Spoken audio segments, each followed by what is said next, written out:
Guys இங்கே பாருங்கள் எப்படி எரிஞ்சு போயிருக்குன்னு பாருங்கள். ஐயோ ஐயோ இப்படி போச்சே, நான் என்ன பண்ணுவேன்? ஐயோ தேங்காய் கழுவி கீழே ஊற்றின மருந்து அடித்து தேங்காய் கழுவி ஏன் வேஸ்ட்டாக போகுதுன்னு மருந்தை ஊற்றுனதுக்கு பாருங்கள் எப்படி எரிஞ்சு போச்சுன்னு.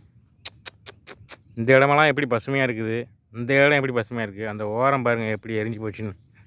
ஐயோ கடவுளே, ஐயோ கடவுளே,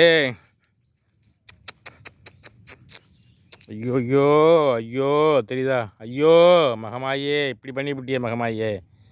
ஐயோ பாருங்கள் எப்படி ஆகி போச்சுன்னு. ஒரு தட்டடியே போச்சே. ஐயோ இந்த பக்கம் எப்படி இருக்குது, இந்த பக்கம் எப்படி பாருங்க தெரியுதுங்களா மக்களே? ஐயோயோ வயிறு சொர சொர சொர சொரங்குதே, முதல்ல போச்சே மகமாயி.